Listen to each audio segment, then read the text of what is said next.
Okay, so if you're watching this on YouTube, before you skip to the end of the video just to see the tier list and then complain about something being an F tier, because I'm going to put things in F tier that people are going to say are their favorite game of the decade. They're going to say that some of the games I put in F tier are the best game of the decade objectively. Great. This is how I feel. I am not saying anything objective. If I was to say something objectively, if something was objectively really good, then I'd probably be putting Killer Instinct, for example, in S tier as one of the best games. Because let's face it, Killer Instinct is a really good game. I'm not going to put it in S tier though. I'm not going to even put it in my top 10. The reason why is because I do not like playing Killer Instinct.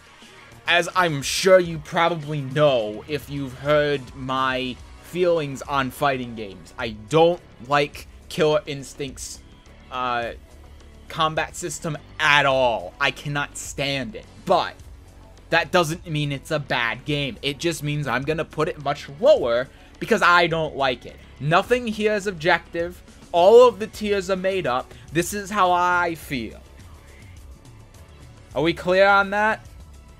So if you're going to complain about how I'm putting Soul Calibur 5 in D tier, listen, you can like Soul Calibur 5. There are a ton of people that like Soul Calibur 5 over 6. I respect that. I understand why. But I think Soul Calibur 5 is trash. So I'm going to put it very low. Even though it may not necessarily be a bad game, I don't like it. I don't like Mortal Kombat 10's combat system at all. I hate 50-50s. I hate mixing in the mixing. That's a lot of Mortal Kombat 10. So I'm going to put it very low. Doesn't mean it's a bad game. In fact, I think Mortal Kombat, for what it is a very good game. But I fucking hate it. So I'm not going to rate it very high. We clear on that? Are we good on that? Okay. Now with that in mind, let's start the tier list. So, and again, if you don't see a game on here that you've played that's come out in the past decade, that means I don't feel like I can give an opinion on it because I either haven't played it enough or... And there are some games on here that I haven't played very much at all. Like Killer Instinct, for instance. But there's still merit to what I've seen of it and what it's done, and that's why I'm still including it on here. But if you don't see your game on here, it means that I haven't played it, and I don't have any real opinions on it. Like Aquapazza, if you're an Aquapazza fan, that's great. That's great. I think Aquapazza looks fucking sick, and I really want to try it. Problem is, I don't really have much to say outside of that. I've never played it before, and the community is so fucking small, and it's a PS3 game, that I'm probably never going to get the chance to play it. So, sorry Aquapazza fans, but that's why the game's not on here, even though I think the game looks fucking sick. So, let's start this real quick. And I want to start by just ripping off the band-aid here and putting in my top 5. I will talk more in depth about my top 5 after I get through everything else. And I don't think my top 5 is going to come as a surprise to you, and this is in no particular order. Samurai Showdown, Tekken 7, Soul Calibur 6, Guilty Gear, Rev 2, and BB Tag. Those are my top 5 this year. I will talk more in depth about these games, and I will order them after I'm done with everything else. Again, this is in no particular order right now. But these are my top 5 right now. And these are my top 5 games of the decade, and the reason why I have these in the top 5 for me is not only do I find them incredibly fun, not only have I been either playing them for years, like these 3, although Guilty Gear not so much, but these 3 for sure, or they've come out recently, or I've just gotten into it and I want to keep coming back. The only reason why I'm not coming back to Samurai Showdown right now, even though I really want to keep playing it, is because it's only on PS4, and I don't have any other games on PS4, so I'd be paying $10 a month for PS Plus just to play Samurai Showdown. It's not that good for me when I have these other games, but I love this game. And all of these games, I want to keep coming back to consistently. If I stop playing it at some point, I want to come back, and I always have fun when I come back, and I always have fun playing the game. And the only reason why I'm not playing all 5 simultaneously is because it's 5 fighting games. And 5 fighting games are really hard to juggle, as I'm sure you know. It's incredibly hard to play 5 fighting games at the same time. But all 5 of these games, if I could, I would be playing them all right now. I'm not necessarily playing all of them at the same time at all times, but I love all 5 of these games, and I always want to play them, and I always have fun with them, and I think they're amazing. The rest of these games on here, they can be really great games, they can be amazing games, they can be games I really like. Dead or Alive 6 is a great example of this. And Dead or Alive 6 I'm gonna put in B tier. Dead or Alive 6 is a great example of this. I really like playing Dead or Alive 6. Would I play it competitively? Would I like to play at a high level? Fuck no, I wouldn't. But it's really fun. But do I have the desire to play Dead or Alive 6 all the time? No. Do I have the desire to jump into Dead or Alive 6 as opposed to playing any of these games? No, I don't. And because of that, I haven't played it in a very long time. I keep thinking I should come back to Dead or Alive 6. I want to try playing it again because I had a lot of fun with it. I've probably put 150 hours into this game. Which you may not think isn't a lot, but when it's not one of my main games, it's a lot. At least for me. When I'm not playing this game as a main game, and by the way, that amount of time I put into the first month this game was released. I loved playing this game, and then it fell off.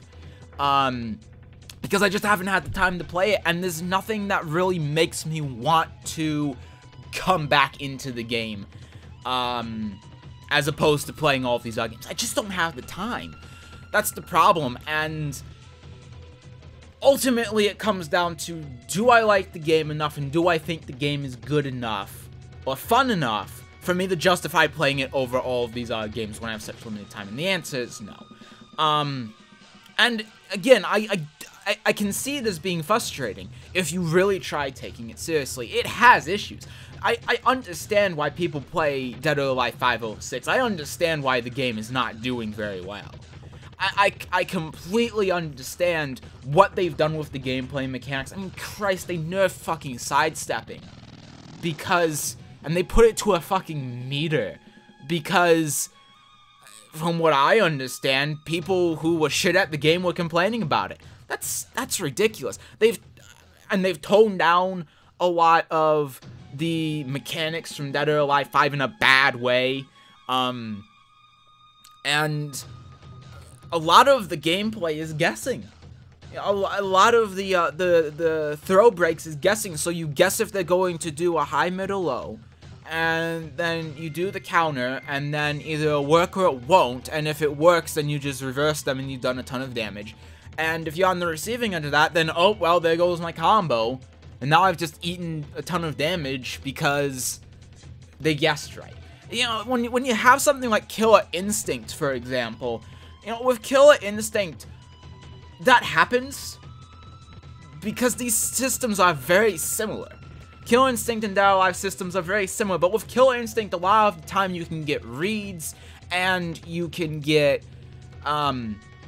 you can react to things. In Dead or Alive 6, that does exist, but to a lesser extent, and a lot of it becomes rock, paper, scissors, with your low parry being like a rock and the scissors.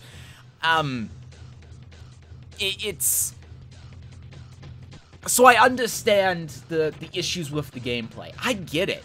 I have fun with it, but if I played this game seriously, I would be so frustrated. And it's really telling when people that are huge fans of the Dead or Alive series fucking hate this game. More people hate this game than people hated Soul Calibur 5. It's very telling. So there are issues. There are a lot of issues with Dead or Alive 6. I don't think it's a terrible game. I really don't. Because I think Dead or Alive 6 is fun. If you haven't played Dead or Alive 5, I assume, because of what I've heard other people say, and if you don't play at the highest level. If you do play at a very high level, you probably want to go back to Dead or Alive 5 because of the issues. But I have fun with it when I play it because I don't play it very competitively. But it has a lot of issues. One thing I will give it credit for, well, I should say give it credit. I've already given it credit for being fun. But, one thing that I'm going to defend it on, wait for it. Just hear me out when I say this, because I know people are going to be angry as soon as I say it. Please hear me out. I forgive the season pass. And I know people are screaming right now, but it's $90. Let me show you something real quick. Let me show you something. Let me just explain this to you. Yes, it's an $80 season pass. Yes, it's fucking stupid that there's an $80 season pass, but you shouldn't buy it. This shouldn't be an issue to you at all, because what does it come with? It comes with, what, 2 characters? Oh, that's season pass 3. Sorry, let me go back real quick and let me get... There's a lot of DLC for this game. I will give you that. You get $93 season pass season 1. Here's the thing, you shouldn't be buying this, you shouldn't be buying any of the season passes because it comes with 2 characters that can be bought individually. Woohoo. And then what, 62 costumes?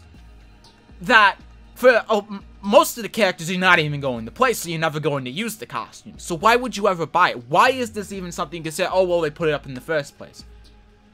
I'm sure a lot of you are people that say, you know, Tekken should include DLC costumes for the Tekken World Tour prize pool. Essentially what they're doing is they're taking all of those $2 costumes and putting it into a season pass. So, I mean, each costume is less than $2. You have 2 characters, you take that out of the $93. Each character is, what, $6 each, so $12. So that brings you down to just $80, let's say. And then you have 62 costumes. That's less than $1.50 per costume.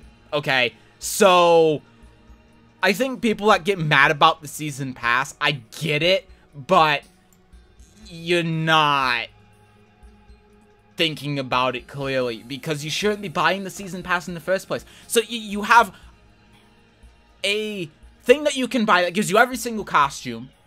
90% of them you're never going to use because you're never going to play the characters, and each costume costs like $1.50.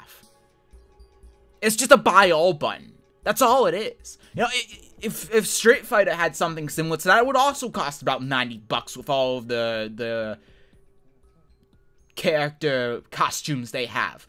You know, if Tekken did what all of the Tekken people are talking about, just people in the FGC in general talk about, oh, they should add costume for the Tekken World Tour. Well, then they add like 60 costumes that you can buy individually for $2, and then they put a big buy all button on the costumes, and that would also be around $90. So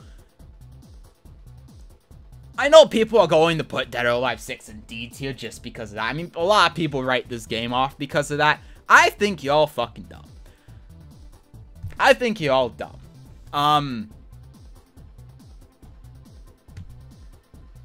So that's how I feel about DOA 6. Let's look at Under Night in Birth. I'm gonna put it in A tier. I do not like this game. For the record, I do not like playing Under Night in Birth. I don't like it. And if you know me and you know how I like fighting games, I don't like games like Under Night in Birth. I don't like games that have extremely long combos and little variety in combos. And that's what a lot of Under Night in Birth is, at least from what I've played of it and what I've seen of it. Could I be wrong? Absolutely, I could be wrong. I could absolutely be wrong. But I do not like Under Night in Birth's combat system. I cannot stand it. And yeah, I understand, oh, but the neutral, I get it. But that doesn't make up, to me, it doesn't make up for the gameplay. I do not like it. I do not like playing Under Night in Birth. But it's still a very good game. It's still a very good game. I mean, come on. Just think about what Undeniable Birth has done. It was started by a small indie studio, French Bread. Started by French Bread with their French Bread money. Very small game, very small project. Over the course of a few years, the community built it up and played it and hyped it up so much that it got to fucking EVO. Years after it was released. What fighting game has done anything like Undeniable Birth has done? What? Can you think of a fighting game? And yeah, there are a few. But recently? That's not something that really happens. This game kicked out Melee of EVO. After years of Mr. Wizard saying that they're gonna get rid of Melee, this is the game that kicked it out. Because the community built it up and hyped it up so much that it made its way to EVO after years of it being released, after multiple iterations of the game. It's a real testament to the idea of just playing the fighting game you like. Because if you play the fighting game you like, if you go to locals, if you make people want to play the game, then it can come back up and get to EVO. After like 50 people playing it at a time on Steam, now it has a few hundred. And everyone's talking about it. Eunice character's on BlazBlue now. It's a real testament. So even though I don't like the game, I like what it's done. I like the message that it sends. And that's why I put it in A tier. And even though I don't like how the game plays, doesn't mean it's a bad game. I recognize that the game plays really well. I can recognize that. Just because I don't like it doesn't mean that I'm completely blind to how the game works. It's still a good game. And on a personal tier list, even though I don't like playing the game, I really, really do like the message that it sends. That's the big thing. That's the big thing for me. Is that it sends a really big message. Another game that sends a big message is Killer Instinct. Again, I cannot fucking stand Killer Instinct. I cannot stand playing it. I can't stand it. I don't like playing Killer Instinct. Because it has Marvel combos. It has a Dead or Alive break system. It's there's not really poking. Everything leads to a combo. Except, and people are gonna say, oh, there's poke. Listen, but I mean poking, I mean one jabs and Tekken. I mean down forward ones. That's the kind of poking I mean. Not projectiles and stuff like that. It's like everything leads to a fucking combo. That's what I mean. I don't like playing Killer Instinct. But you know what Killer Instinct did? You know, it came back from the dead. It was a launch title on Xbox. Came to PC. It kicked ass on PC. It got rollback netcode. It got fucking cross compatibility. And granted, it was made by Microsoft, but still, it shows that fighting games can do that. And it has an amazing soundtrack. Some of the probably the best sound design in any fighting game. Period. Because the music dynamically changes based on what's happening in the game. That's fucking sick. The Ultra system is great. The announcer is fucking great. The character designs are so good. There's so much variety in characters. As long as you like how the fundamental fighting system is in Killer Instinct, you will find a character that you like. There's such a huge variety of characters, a huge variety of character designs. I think it's pretty hard to not find a character you like in Killer Instinct. Christ, Hisako in Killer Instinct, probably my favorite fighting game character in terms of design. I love Hisako. Now, that's not including personality and character story, of course, but just when you look at the character and you look at the moves and the animations, Hisako is S+ tier. I think Hisako is great. Amazing character. And there's so many characters like that. They're so unique. Killer Instinct, for me, I love everything about Killer Instinct except the gameplay. That's the only thing about Killer Instinct that I do not like, is the gameplay. And that's a shame. But I despite how much I like everything about Killer Instinct except the gameplay, I just don't like the gameplay. But everything else about it is amazing. It really is. So, Killer Instinct is A tier. And if I like the gameplay, honestly, Killer Instinct could be... I mean, it depends on how the gameplay is, but it could be top 5 for me if I like the gameplay. It really could, but... Without me liking the gameplay, it's really good. Everything about it's really good except the gameplay. It's kind of like Tekken 4, really, if you think about it. Except for Tekken 4, at least while the game's broken, I still like playing Tekken 4. Killer Instinct, I don't like playing at all. But it is a lot like Tekken 4 in that regard. I'm gonna rip off the Band-Aids last, by the way, because there are some in here that that some people are gonna say are their favorite games of the decade, and I'm gonna put an F tier. It's gonna happen. And I'm sure you might know what 2 of those games are. Hold on. Let me just real quick. Okay, next, Jump Force. Do I even need to say? Okay, listen, here's what I'm gonna say about Jump Force, because there's something I wanted to say. Jump Force could be good. It could be. It really could be. Because the fundamental fighting system in Jump Force, I think, has potential. I really do. I really think it has potential. But the balance and the gameplay and the combos and everything about it fucking sucks. It's fucking trash. And we all know that's fucking trash. But it could be good. I honestly think if Jump Force was like an arena fighting Mugen, it could be top tier. I really do. I really think the potential is there. But it's fucking trash. Next. What should I do next?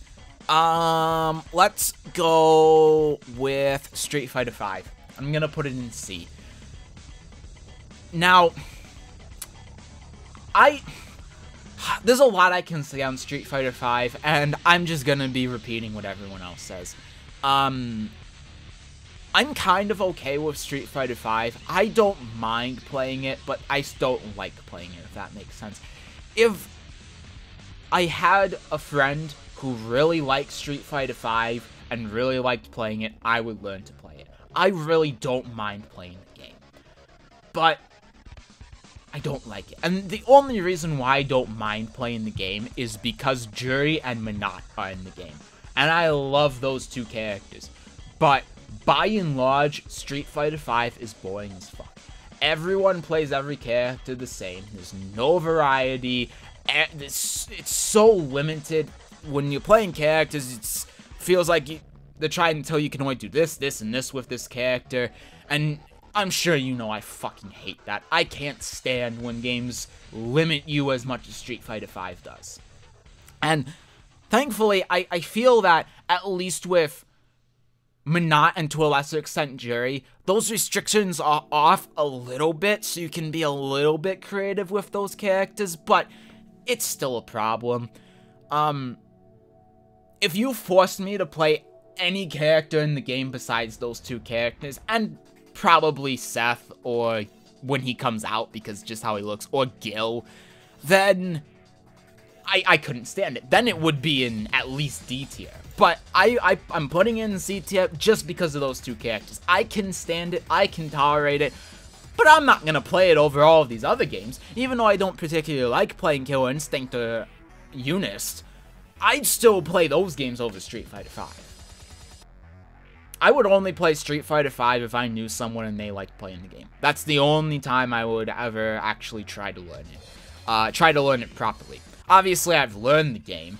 I feel confident in speaking about Street Fighter V because I feel like I've learned the game, but yeah, it has a lot of problems. And again, I'm just preaching to the choir. It's what pretty much everyone says about this game, including people that play Street Fighter V. Most people that play Street Fighter V. But it's just boring. That's what it really comes down to. And You know, when I'm someone that plays, like, Yoshimitsu in Tekken, right? I play characters in Tekken and Soul Calibur that have hundreds of moves, lots of variety.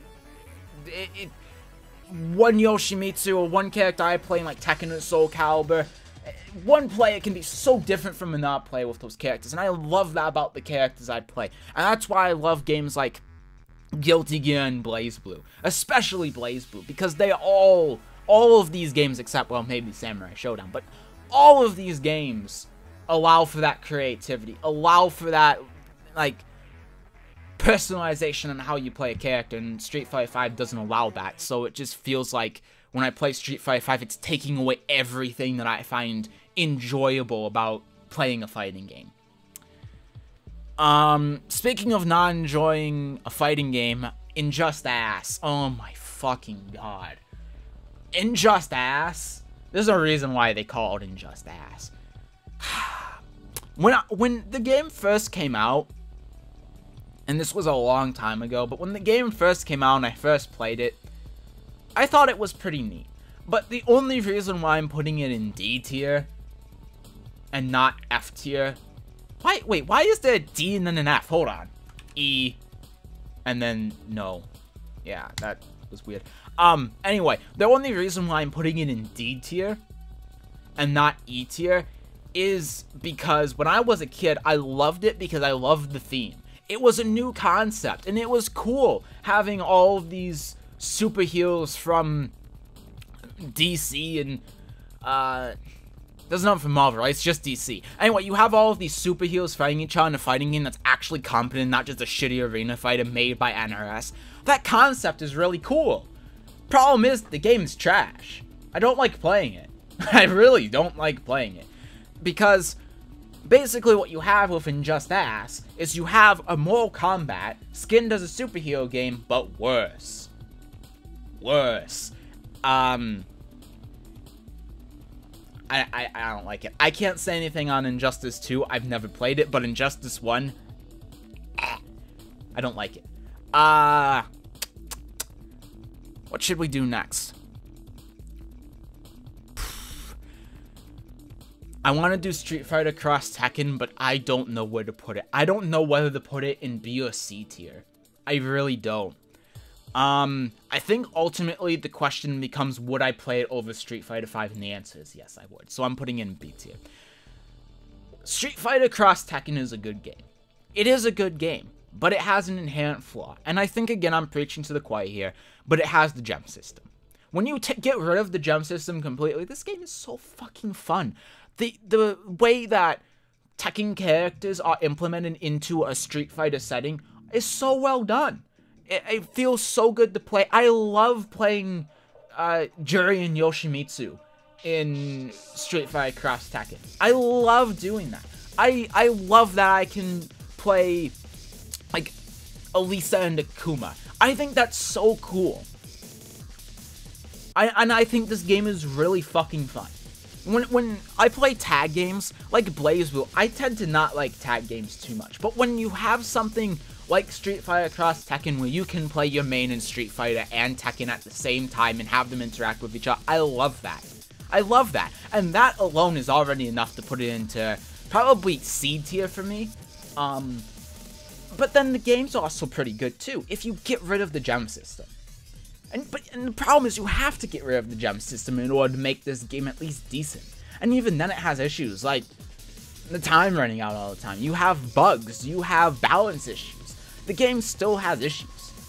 And it's like Dead or Alive 6. And thinking about it, I think this is a perfect tier for this kind of thought. I like playing this game, but I couldn't stand playing at a high level. I couldn't. Because, again, you have games running out of time all the time, and you have balance issues. You still have the gem system, which still exists in the game. It has issues. It has a multitude of issues. But I still think the game's really fun. I really do. And I think most people feel that way too. When the game came out, obviously, everyone thought it was trash, but it's one of those games that I feel like was a bit ahead of its time, and just didn't need the gem system, which was just a shitty marketing tactic to get some more money from GameStop. But it could have been really great. And I think if it came out a few years later and it didn't have the gem system, then I think everyone would have loved this game. But it got its time to shine just too late. But I still think it's a pretty good game. Another game that I think is pretty good, I'm actually gonna put an A tier, is Skullgirls, and it's really the same thing as Eunice. This was made by an indie developer. It was made by an indie developer. Everyone loves it. Everyone knows it. As GGPO, rollback netcode. I mean, it has 1v1s, 2v1s, 2v2s, 3v3s. You can play it like Marvel. You can play it like I guess Eunice. You can play it so many different ways, and it's such a limited roster, but it has such a wide range of character variety. You have shit like Big Band. What fighting game has a character as cool as Big Band? Big Band is fucking sick. Who comes up with this shit? Only geniuses come up with characters like Big Band. The game's fucking great, and I don't even really mind playing it because it suffers the same issues as, well, like Eunice does for me. That, you know, combos are really fucking long. You have Marvel-esque combos. You have infinites. There are issues with the game, for sure. But it's an indie game. It has rollback netcode. The characters are sick. It was made by an indie developer. I think I already said that, but fuck it. It has so much going for it, and people are still playing it. How many years has this game been out and people are still playing? How many fighting games are as old as Skullgirls and it still has a very active community? Not very many. Which is a testament to how good Skullgirls is. And again, I like this for the same reason I like Eunice, is that it really sends a message that, yeah, you can make a game like Skullgirls. You can be just one dude or just a few people and make an amazing fighting game that everyone's going to love for years. Does this game still get side tournaments at EVO? How many years? This game came out, what, 2011? Let me look. I mean, when did this game come out? It's been out forever. It's $3 too. It's $3. It came out in 2013. What was that? April or August? August 22nd, 2013 is when this game was released. This game has been out for 6.5 years, and people are still playing it, and people still love this game. There's a reason for that. It's because it's a pretty damn good game. And unlike these games that I've put up here for the same reason, even though I don't think this has as much of an impact as like Eunice in how you should play fighting games, or how you should just, you know, play what you like, because eventually it can get up there in EVO, or like Killer Instinct, where everything is as good as the gameplay. With Skullgirls, everything about it is really good. It's not amazing, but it's really good, and I wouldn't mind playing it. I really wouldn't. So that's why it's up in A tier.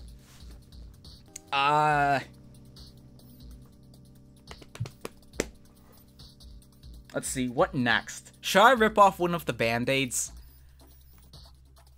Yeah, I'm gonna rip off one of the Band-Aids. Oh, that's gonna hurt for some people. Oh, that's gonna hurt. Ooh, there's some Marvel fans that are fucking reeling right now. Oh, man. I didn't put it in no tier, though. I didn't do that. But, oh, man. Some people are gonna be like, you put that next to Jump Force. Listen, again. My personal opinion on Marvel is that I fucking hate it. I cannot stand playing Marvel. I would rather play any of these games than play fucking Marvel. Is there anything else I should say about it?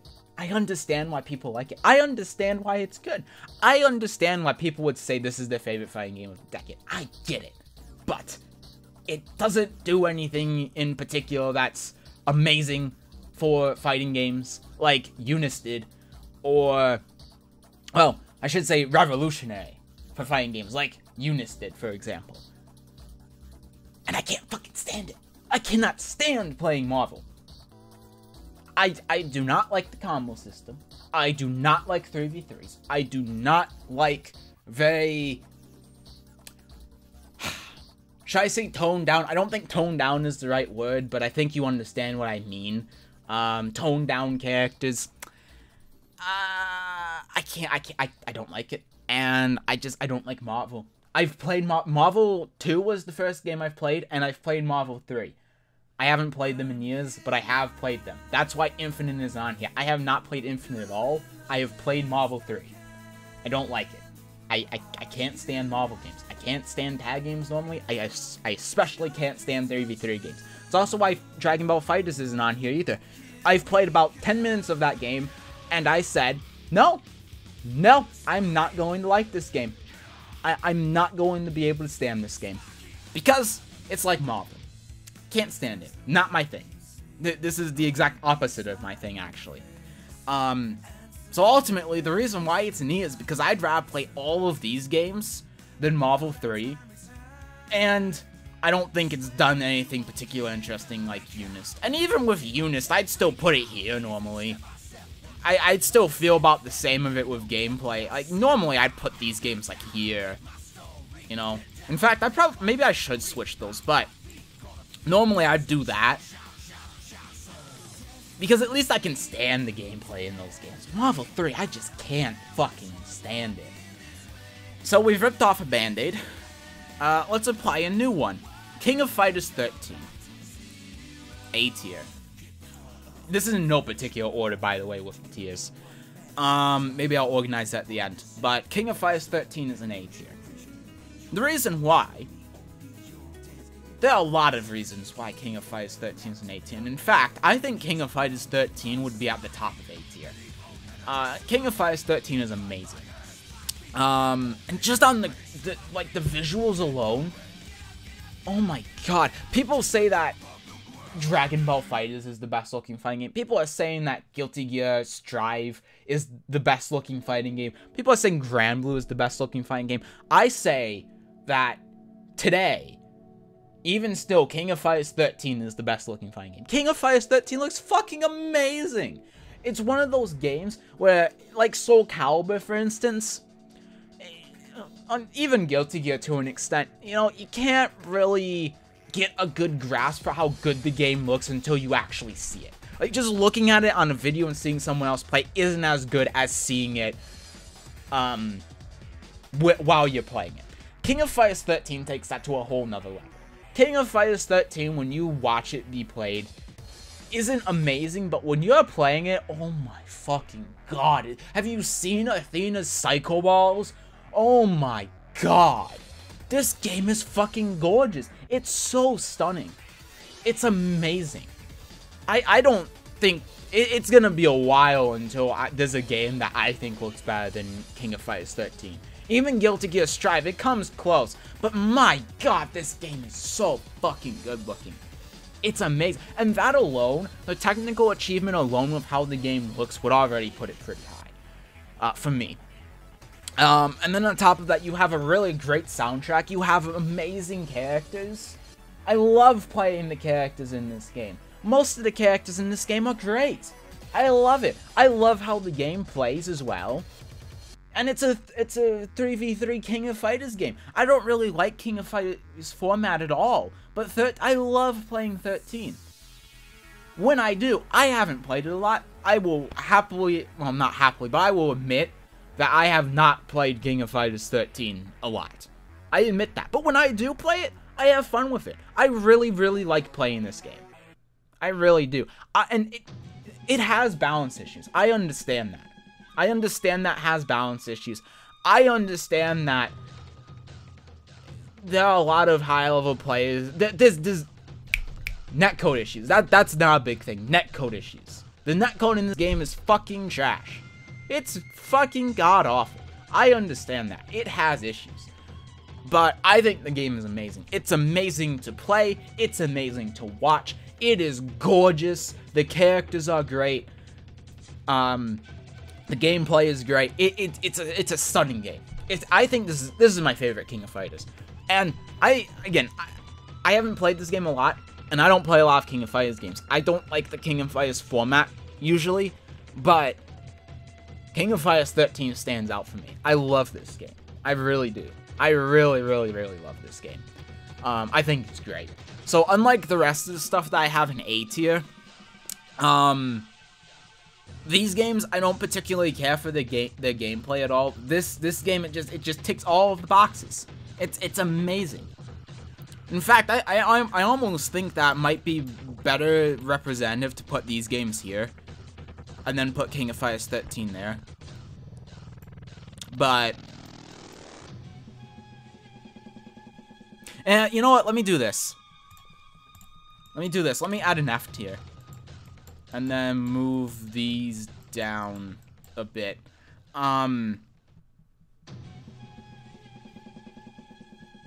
Yeah, I might readjust this afterwards, because I don't know if I agree with putting these above these, even though I like playing these games more, but we'll see. We'll deal with that at the end.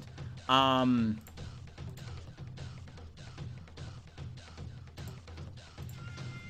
think rating Soul Calibur as S tier is interesting. You're going to find it more interesting when I actually order these. Hi, Dragon.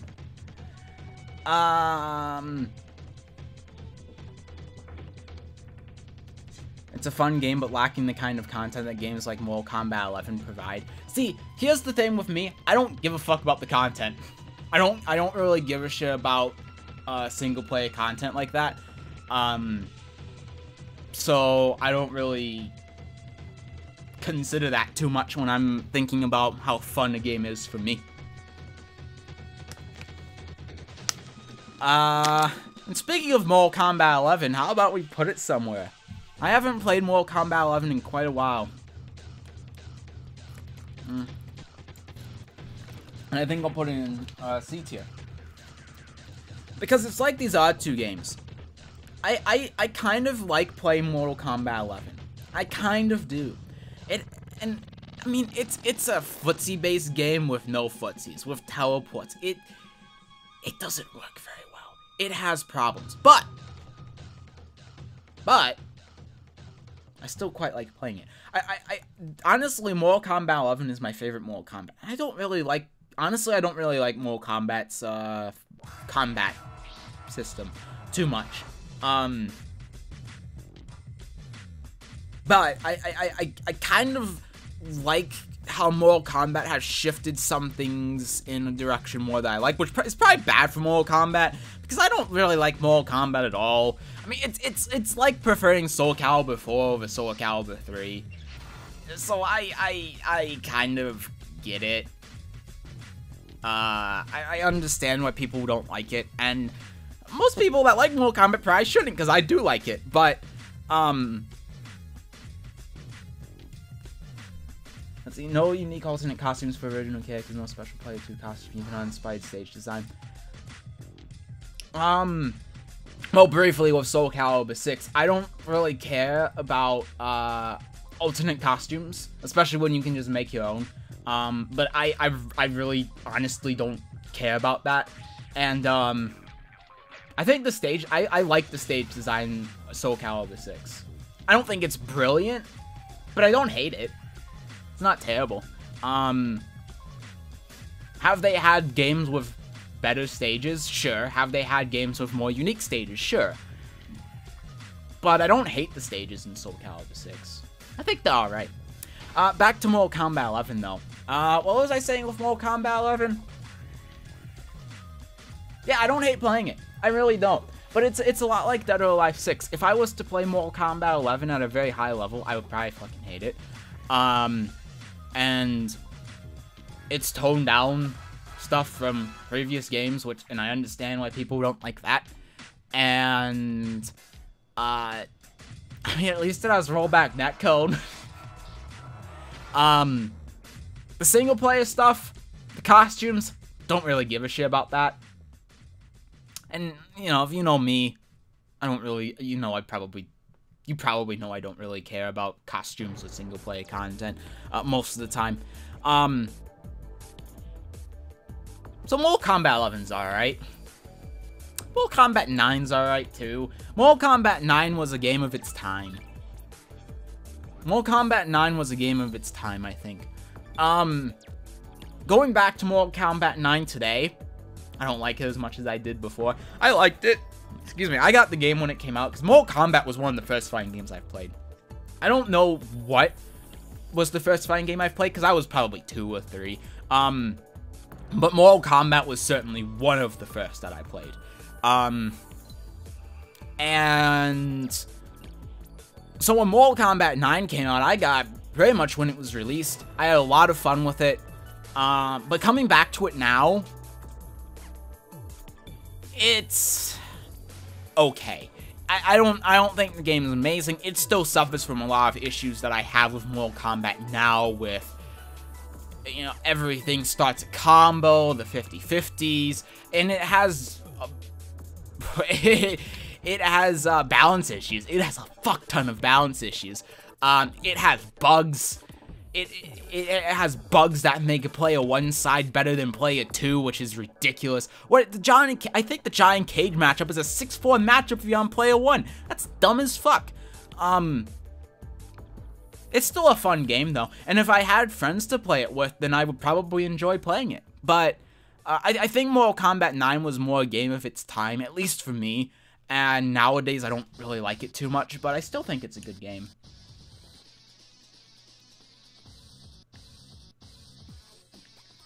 New Wolf stage and 2B stage in Soul Calibur 6 are the only stages that have background details in NPC.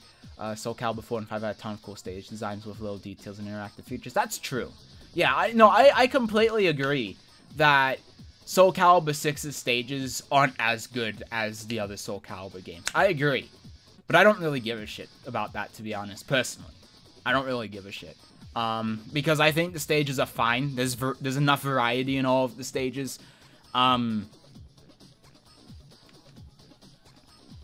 will agree, though, that in Soul Calibur 6, 2B stage is probably the best one in the game. But, I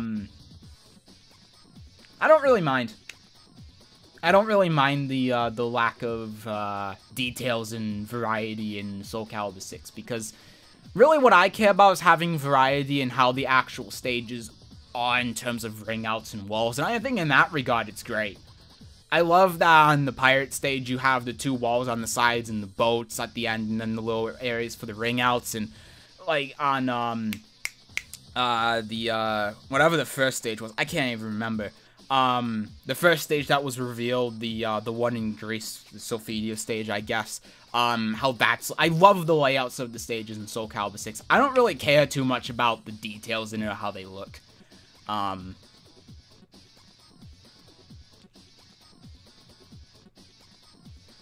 Not really something that concerns me too much. I understand why it could, but I don't really care about that. Speaking of things I don't care about, Soul Calibur 5. Oh, man. Oh, man, is he gonna do it? He did it. I don't like this game. I don't like this game. It's like I said, I played this game for like 10 hours, and then I stopped playing it and went back to Soul Calibur 4. I don't like it. I can't, the movement is somehow even shittier than Soul Calibur 4, and Soul Calibur 4's movement is already really shit. They put GI on a meter.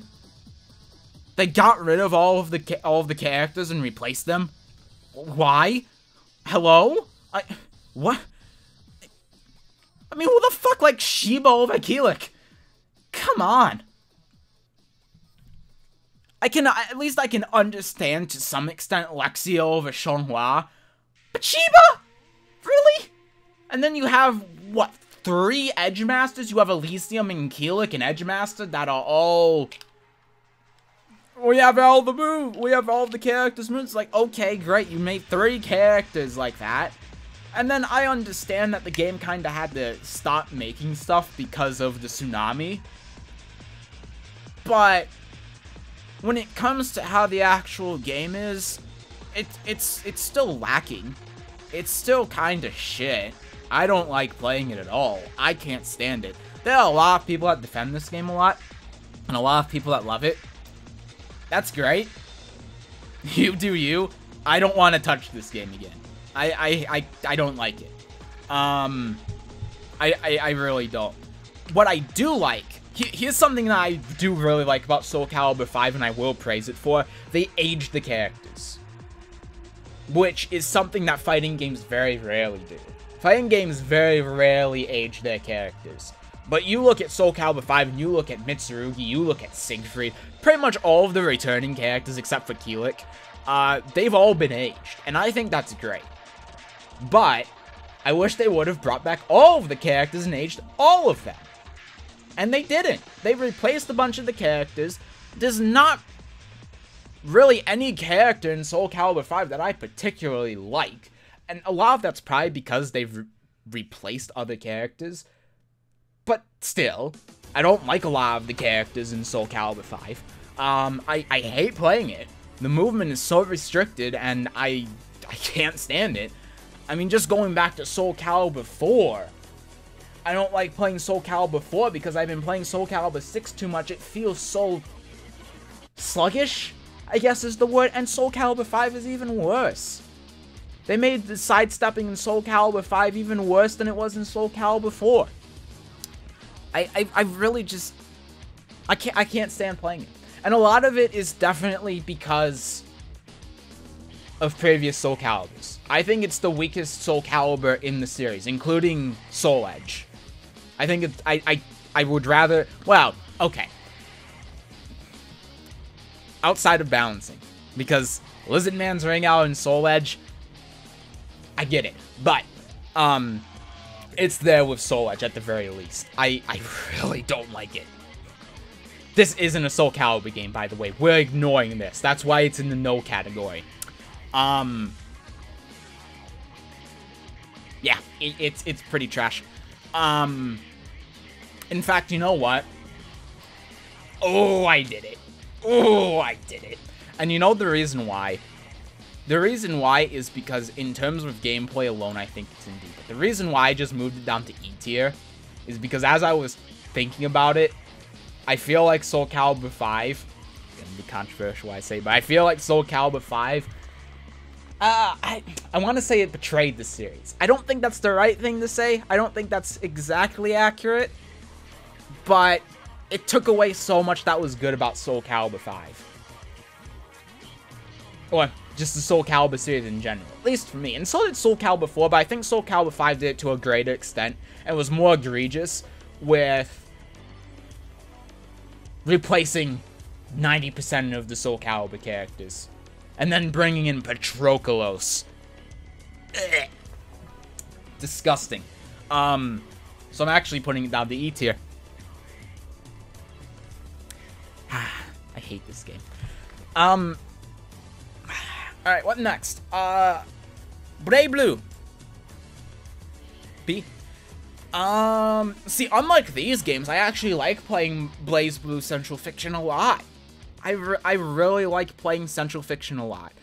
I don't think it's particularly amazing, but like 4 years ago, I think, is when I started getting more into 2D fighting games again.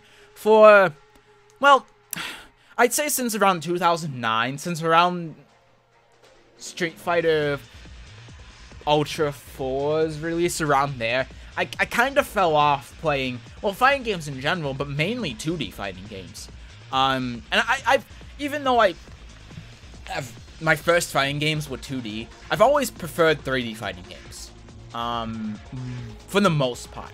And I kind of fell off playing 2D fighting games. And this game is what brought me back into wanting to play 2D fighting games, because I really love playing this game. Have I played it a lot? No, I haven't. But I think it's a real testament that this is the game that brought me back from not really wanting to play 2D fighting games at all to wanting to play BlazBlue and Guilty Gear and King of Fighters and all of these other 2D games that you see on this list. So in fact, for me personally, I'm gonna put it in A tier. Thinking about it, because I really love how this game plays. Here's the great thing about BlazBlue. The difference between BlazBlue and Guilty Gear, I'm gonna get into this when I'm talking about these 5 games, but the great thing about Guilty Gear is that some of the characters are unique to each other, but what really makes you be able to play in your own way is the mechanics. there's a lot of depth to the Guilty Gear mechanics, and it allows you to do a lot of crazy and fun shit. With BlazBlue, doesn't have that much on the mechanics side, but all of the characters are so fun and unique. And I'm gonna talk about this a lot more when I talk about BB Tag, but that's what brought me back into BlazBlue. Because my biggest problem with a lot of 2D fighting games is that they don't do that. They're very limited. The characters are limited, the gameplay mechanics are mostly limited, and I know you're gonna talk about, well, Marvel 3's down there, yeah, but it's Marvel. I don't like Marvel at all. And that's exemplified with something like Street Fighter or Mortal Kombat for the most part. And that's just how a lot of 2D fighting games are, and that's why I don't particularly care about 2D fighting games. That's why I like playing 3D fighting games mostly. It's because 3D fighting games, every 3D fighting game has a lot of characters, a lot of fun characters with a lot of unique things and fun things you can do with them and very little restrictions. And what BlazBlue does is it takes that concept from 3D fighting games of having little restrictions, of having a lot of freedom with how you play your characters, and puts that into a 2D environment.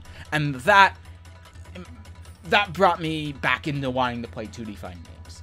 And this game is really fucking fun. I love playing the characters in this game. I love playing Lai Feng. I'm probably mispronouncing the name, but I love her.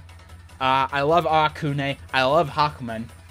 I love playing Susanoo. I love playing so many of the characters in this game, because so many characters are so unique and so diverse, and it's so fun.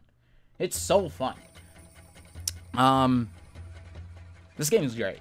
This game is really great. I love playing this game. I should play it more. I should try playing it more, but I love this game. Alright, we're down to 4 more, and okay. So Smash is going to be a weird one. And, here's what I'm gonna do for Smash. I'm gonna do this, and I'll talk about both of these at the same time. I don't play a lot of Smash. I certainly don't play competitive Smash. The only Smash that I've played is casually, and I have not played Smash Ultimate. Let's get that out of the way. I have played a fair amount of Smash for Wii U. In fact, it's the only game I have on my Wii U. And I haven't played any Ultimate. But casual fun, Smash is great. Smash is really great. And I think it's hard to deny that. No matter if you want to say Smash is a fighting game or not, I'm of the opinion that Melee is, but the other games not so much. Because they're not designed to be.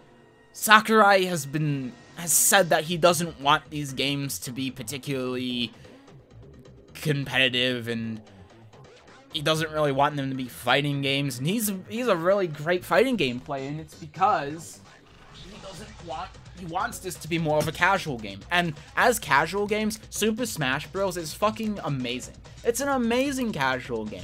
I can get people, my friends that don't particularly like playing a lot of fighting games, to play Smash, and they have a ton of fun with it. And on top of that, even though it's not inherently a competitive game, there is a competitive aspect to it. Right? You can still have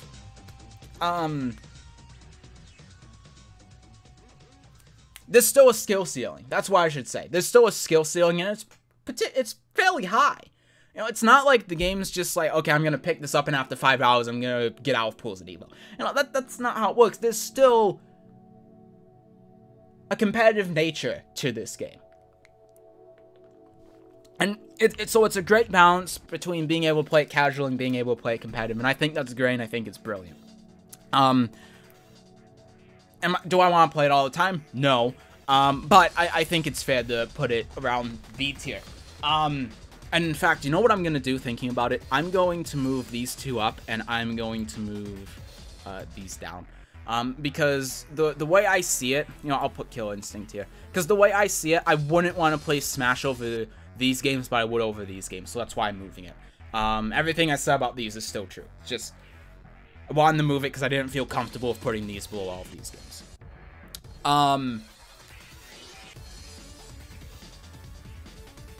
Anyway, what was I saying? Oh yeah, so But I'd rather play it over all of these games. Because I still think this game's really fun.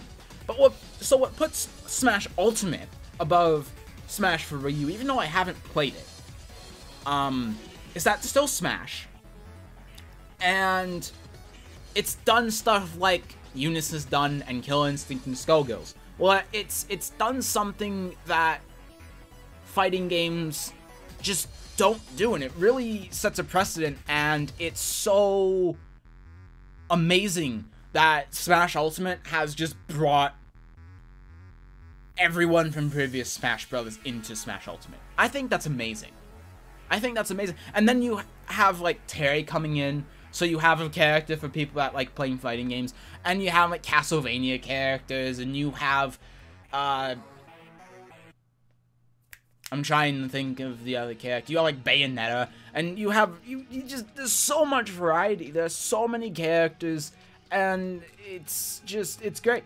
It's amazing what they've done with Smash Ultimate. So, everything that I feel about Smash gameplay in general, I think would probably apply to Smash Ultimate. But the reason why I'm putting it a tier above is because they've brought everyone back, and there's so many characters, and I would love it if, like, Tekken 7, for example, brought back every character from previous Tekkens. And I know people will say, oh, but then that's too many characters with too many moves that you have to remember the frame data for, yada, yada, yada. Yes, I understand that, and yes, that would be a drawback, but I personally would love them to do that. I would love for any of these games to do that. So I think that Smash deserves some recognition there. And on top of that, it's probably the best game that can do that, because Smash doesn't particularly have a lot of moves with all of the characters. So it's something that they can do, and it's reasonable, and they have done it. I think they've done it in a really good way. So I gotta give it credit for that. I'm leaving Mortal Kombat for last to rip off the last Band-Aid. Ooh, people are gonna be mad about that one. So Street Fighter 4. Oh, see. Listen. I don't care too much about Street Fighter 4. I know. Blasphemy. Is it still a good game? Yes, it's better than Street Fighter 5. I don't think it's hard to deny that's better than Street Fighter 5. Would I play it over all of these other games? Fuck no, I wouldn't. I don't really care too much about Street Fighter 4 because it's still a Street Fighter game. It still suffers from the same problems I've talked about before, although to a much lesser extent than something like Street Fighter 5, granted. But, you remember what I was talking about with BlazBlue? How it got me back into 2D games because all of the characters are really unique, and there's a lot of different ways you can play them and a lot of freedom. Street Fighter 4 has more of that than 5, sure. But it's still Street Fighter, and it still doesn't have that degree of freedom that something like BlazBlue or Guilty Gear or any 3D fighting game does. So I don't particularly care about Street Fighter 4. My favorite Street Fighter game is Third Strike, and Third Strike I would probably put here. Third Strike I'd be fine with playing on occasion, but would I ever play as a main game? No. And Street Fighter was one of the first fighting games I've ever played. Again, I don't know what the first fighting game I ever played was, but it was between, I think, Mortal Kombat 4, Virtua Fighter 2, and Street Fighter 2. And Primal Rage. One of those four were the first fighting games I played. I don't know which one, but it was one of those four.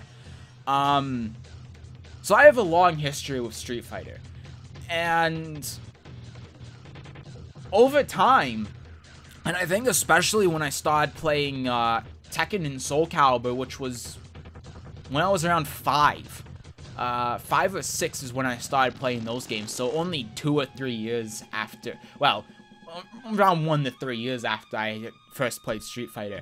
I kind of fell off with Street Fighter because they just open up so much. They open up so much freedom, and I love the characters in these games. And sure, I like a lot of the characters in Street Fighter 4 as well. But there's just for me, there's so little to do in Street Fighter 4. And people will say, oh, but there is, and you can do this and this and that. Listen, That's how I feel, okay? For me, I understand that there is... And the reason why it's Street Fighter 4, a lot of people prefer it over Street Fighter 5, is because there's more to do in Street Fighter 4. Not every character is the same. Not everyone plays every character the same. I get that there is variety, but it's still a Street Fighter game. There's not enough for me. That's my issue with Street Fighter 4. That's my issue. And so the reason why I put like Street Fighter Cross Tekken above Street Fighter 4 is because, yeah, it still has that issue to an extent, but you still have a tag game with Street Fighter and Tekken characters. And that's what puts it above Street Fighter 4 for me, and that's what makes me want to play it, because it brings something to the game that makes it interesting, that counteracts that issue I have with it. Does Street Fighter 4 do that for me? Not really.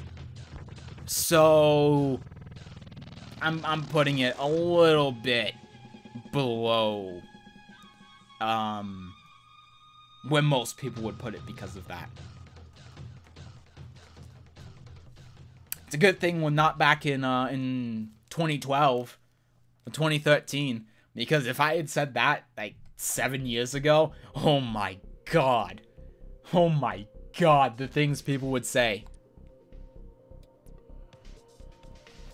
Yeah, I still remember a ton of people saying how Street Fighter 4 was the best game, and if you weren't playing Street Fighter 4, it was because you were trash at fighting games. I remember that. Oh man, what a time. But even if it was back then, I'd probably still say the same thing. I don't like this game. I know people like it. I don't really care if other people like it. I don't like it. And last, Mortal Kombat 10.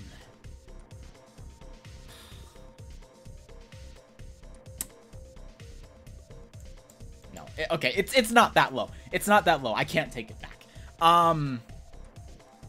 Oh man, where to put Mortal Kombat 10?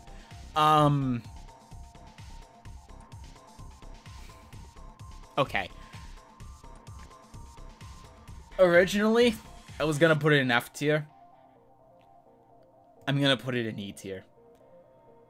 Because at the end of the day, I'd rather play Mortal Kombat 10 over Marvel and Jump Force. But there's not many other games I would play it over. And even then, it's hot. It's the bottom of E tier. It's borderline F tier. I cannot stand this game. I cannot stand mix into 60% of your health. I cannot stand it. I do not like the variation system they introduced into this game. I understand why it's there. I understand that if it was in Mortal Kombat 9, it would have made the balance better. I get it. I don't give a shit, though, because it feels like you're just limiting the characters for the sake of copping out on the balance aspect of the characters. Why not give the characters everything and all of the variations and balance it? It's the same. I have the same problem with Mortal Kombat 11. You have these tournament variations. Just balance the shit. It's not that hard. People will complain. I've heard the complaints. Oh, but if they give you everything, then that's a lot of moves you have to remember. Or if you can just choose things, that's a lot of things you have to remember. Bitch, I played Tekken 7 and Soul Calibur 6. I don't give a fuck what your excuse is. It's not a lot. It's not a lot to balance. It's not a lot to remember. So I hate that. I cannot stand the gameplay. I do not like the roster. I really don't. What I will give it credit for is the guest characters were really good. I'll give it credit for that. The guest characters were really good, and it...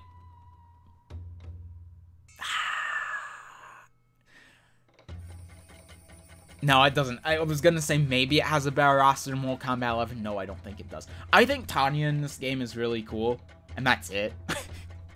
That's really the only good thing I can say about the roster for me in Mortal Kombat 10. I really like Tanya, and I think if the variations were more like how they are done with Tanya, where the different variations give her different weapons, and you can't just give all of that to her, because it doesn't feel like you're limiting the character at that point. It feels like you're giving her different weapons that change her playstyle a lot and change her combo paths a lot, and I love that. And it changes how she plays so fundamentally. And I understand the other variations do that too. But the difference with Tanya is that you can't just give her the tonfas and the spear and the fireballs and all of that. You can't do that, because then that would be too much. So with Tanya, the variation system for Tanya is great, and I love playing her. Well, I shouldn't say I love playing her. I would love playing her if I liked the fundamental gameplay of Mortal Kombat 10, and I don't. But I really like Tanya. And that's the only good thing I can say about the game is I like Tanya. That's it. And that's the only reason why I'm not putting in an F tier is because of Tanya. That's it. That's the only reason. It's because if you force me to play Mortal Kombat 10, at least I have her to play. At least I have her. But outside of that, so that's the last Band-Aid.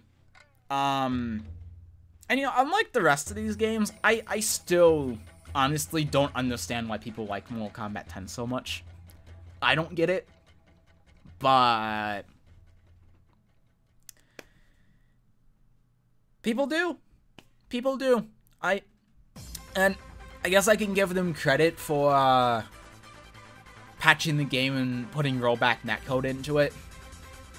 I'll give them credit for that, but man, I do not like Mortal Kombat 10. I really don't. So, ultimately, this is my list of fighting games for the decade. That's the word. This is how I feel about the games. This is not an objective list. This is very subjective. There are definitely games that are higher and lower than they probably are objectively, like Dead or Alive 6, for example. Comparing it to Dead or Alive 5 and seeing how other people think about it, and just looking at the changes they've done to it and how the game really is at a competitive level. Really, Dead or Alive 6 is probably around D tier, let's be honest. But I quite enjoy the game, that's why it's in B tier. So that's my list. I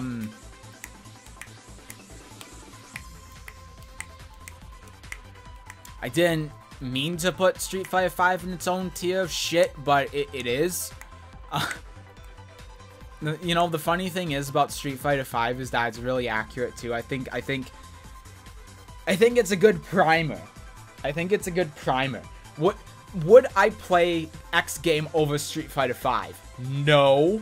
Yes. Wait, no. Way around. No and yes. I think it's a great primer. So if you're looking at this tier list in any way, compare it to Street Fighter 5. Below it, I would play Street Fighter 5 over this game. Above it, I wouldn't. Yes, even so, I would even play Street Fighter 5 over Soul Calibur 5. That is true most of the time. I think Soul Calibur 5 is really the only exception because I put it lower because of what they did to the series, mostly. Otherwise, it'd probably be in D tier, but yeah. Now, we have one more thing to do.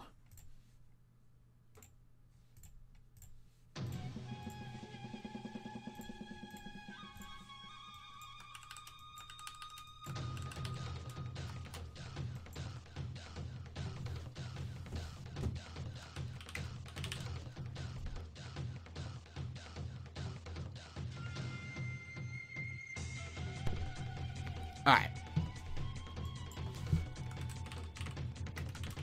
There we go. That's a bad way to put it. Steve tier.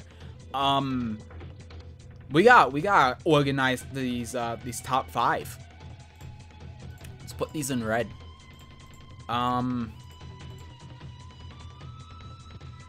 Melty actress again. Best 2D in-game changed my fucking mind. I can't because I've never played it. I've never played it, so I have no opinion on it. I'm sorry.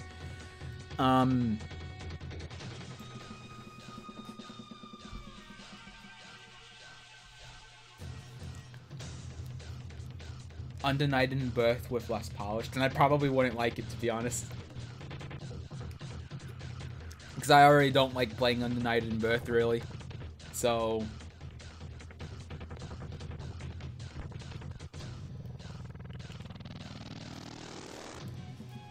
I probably wouldn't like it. Alright. let's get to this. So what am I putting in S tier here? Now, again, this is my top 5. I love all of these games. All of these games, I wish I could play them all at the same time, but of course it's 5 fighting games at the same time. You just can't do that. So, at the bottom of the top, unfortunately, I'm gonna put Samurai Shodown at 5. And there are a few reasons. The first reason is that the characters are very limited.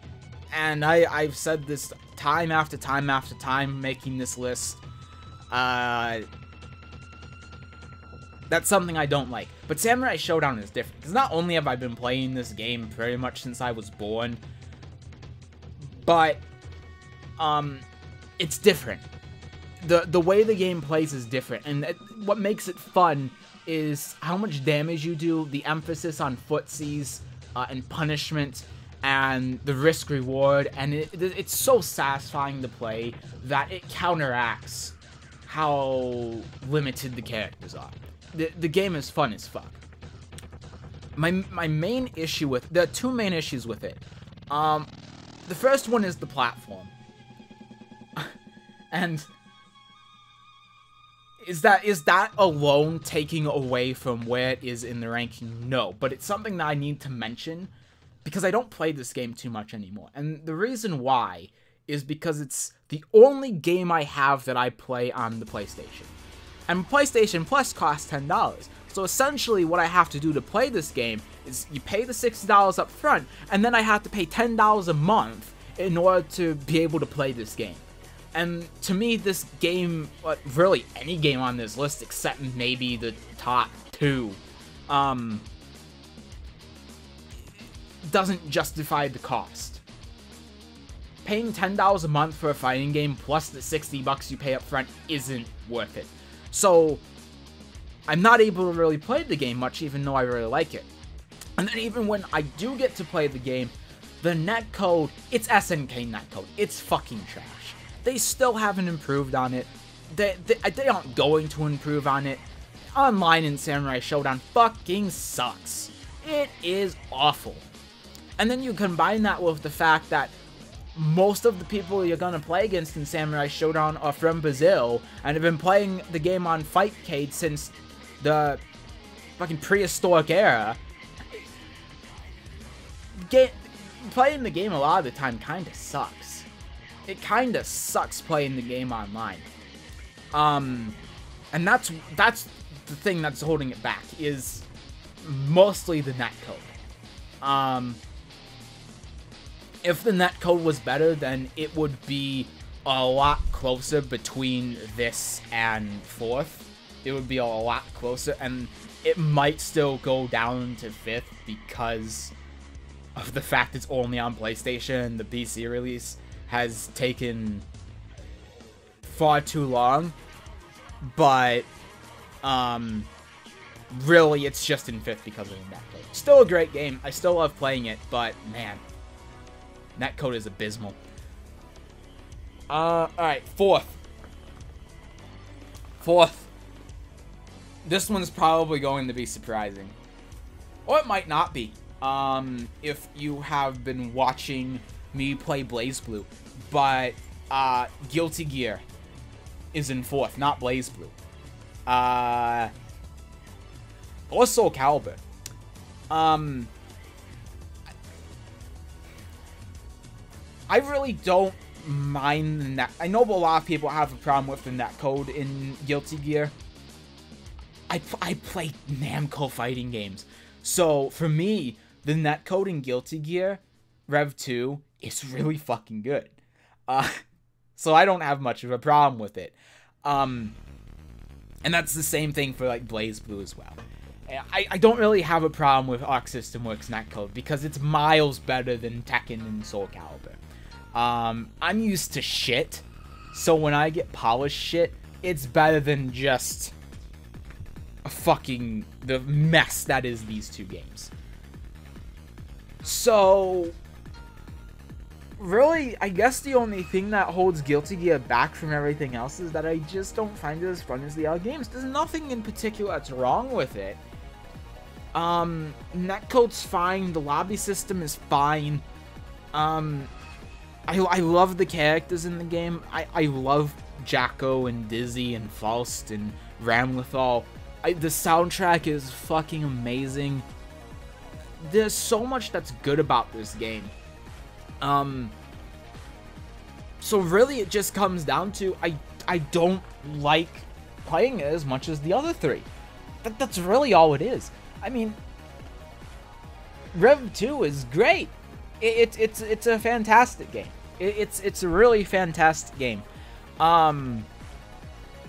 There's not much to not like about it, really. Roman canceling is a fantastic mechanic. It's pretty balanced. Characters are great. L felt annoying as fuck. You know, it has everything that you could want in a fighting game. I just don't find it as fun as the other three, I guess. But it's great. It's a great game. I love it. I love Rev 2. Alright, the next one. This one's gonna be no surprise. It's, well, considering the three that are here. And it's BB Tag. And I bet a lot of you weren't expecting, if you've watched my streams, I bet a lot of people wouldn't expect BB Tag to be in third. Because I had just started playing this game less than a month ago. You know what BB Tag did? It made me stay in practice mode, and it made me learn the characters for 9 hours. That doesn't happen. That doesn't happen. I can't think of another fighting game that has had character variety and character depth, especially in a 2D game, that is so intriguing to me that I have just been in practice mode learning a bunch of characters for 9 hours. That has never happened in any fighting game I've ever played. It's never happened. In something like Soul Calibur, for instance, when there are characters I'm interested in, obviously I'll look at them for an hour or two, and you know, I might look at 1 or 2 characters at a time and then play, and then look at 1 or 2 and then play. I don't go for 9 hours just looking at characters. I didn't even do that with Soul Calibur 4 or Soul Calibur 6. And Soul Calibur 6 was like a new Soul Calibur. It was so exciting.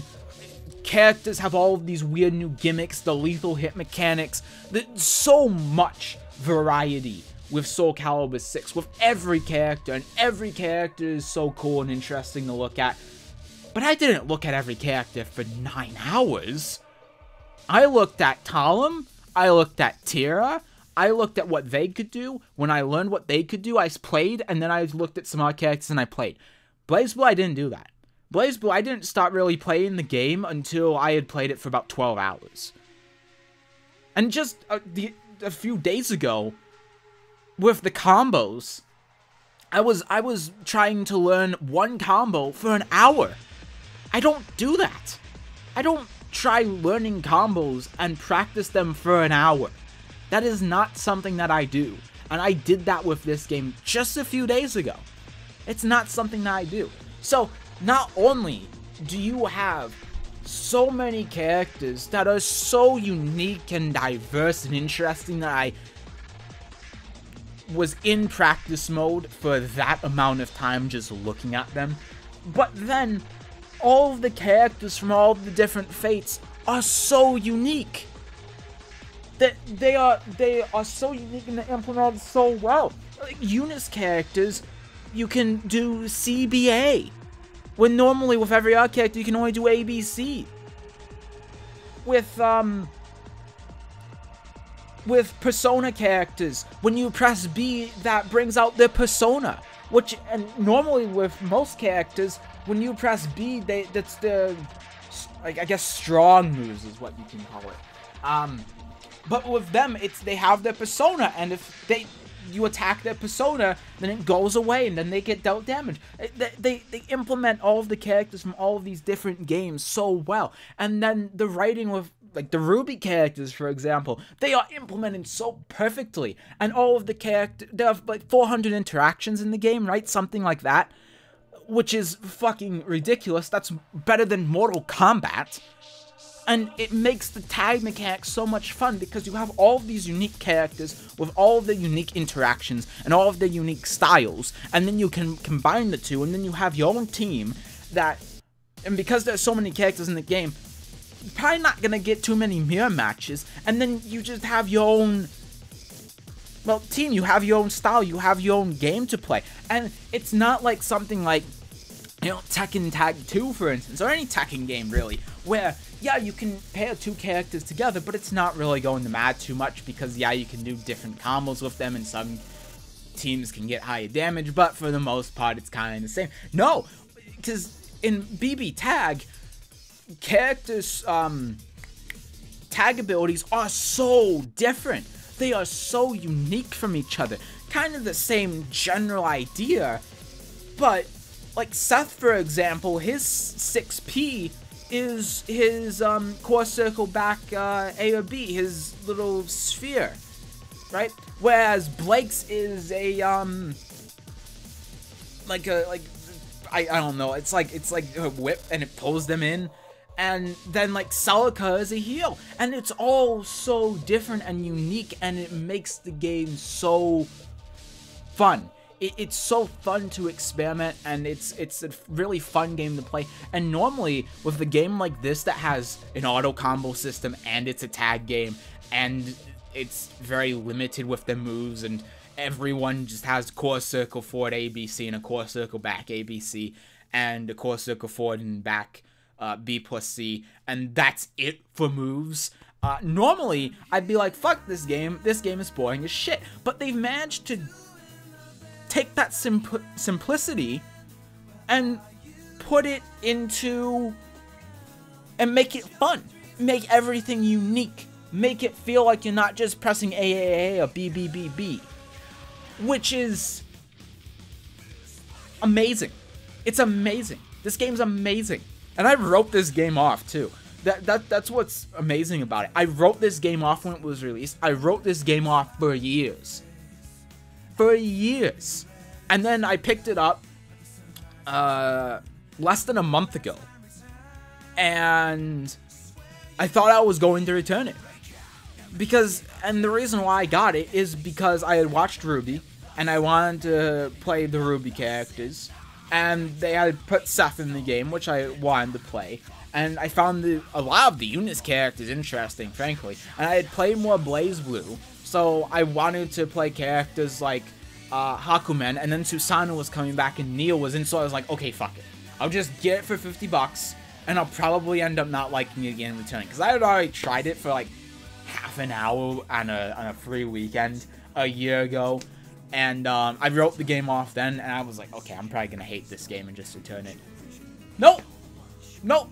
It's probably the best purchase that I've made this year for a game. Not a season pass, but for a game. It's probably the best thing I've bought all year. It's amazing. It's amazing. I love this game. I love this game. It's fucking fantastic. Alright.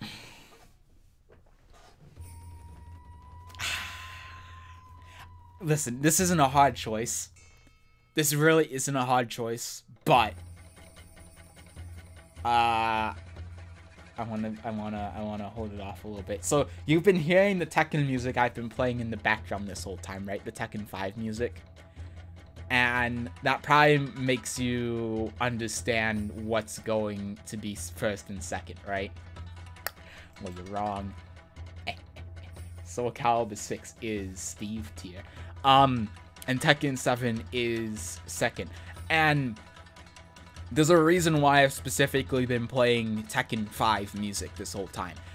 And it's not because what you think that Tekken 7 was going to be #1. It's because I don't like Tekken 7 as a Tekken game, and I still prefer Tekken 5 over Tekken 7. That's why I've been playing the Tekken 5 music this whole time. it's kind of throw you off, right?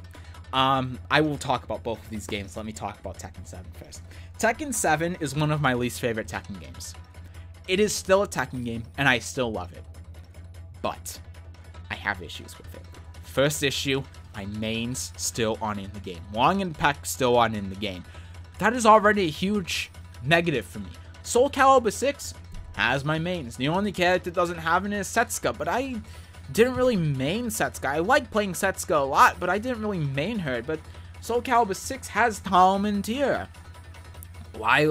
And they've made those characters even better and more fun. So why would I play Tekken 7 over Soul Calibur 6? That's one thing that I ask when I play this game.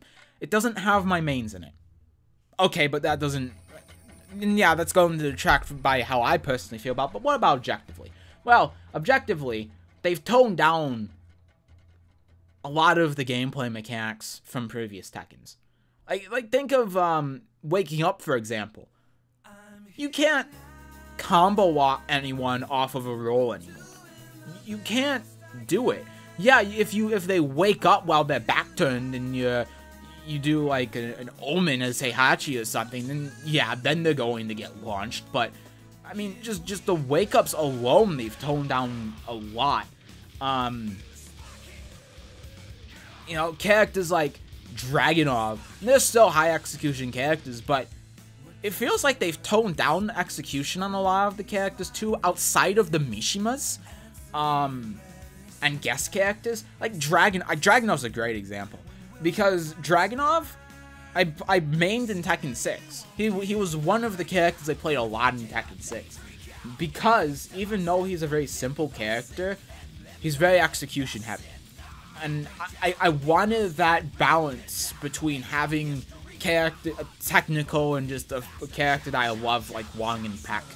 Peck more of a technical character and kind of execution heavy, but not too much, more technical than anything. And Wong just being Wong. I love Wong. He's maybe my favorite fighting game character. And I want something that kind of balanced that with more of an execution heavy character, and so I play Dragunov. And Dragunov is brain dead now. Dragunov is brain dead easy, and I can't stand playing him anymore. I tried so hard because I love Dragunov. He's one of my favorite Tekken characters, and you know me, I will usually play characters in any fighting game despite how I feel about how they play if I like them enough. Dragunov is one of those few characters that I cannot play anymore because they've toned him down so much. He is so brain dead to play. And they've done that with a lot of characters in Tekken, it feels like.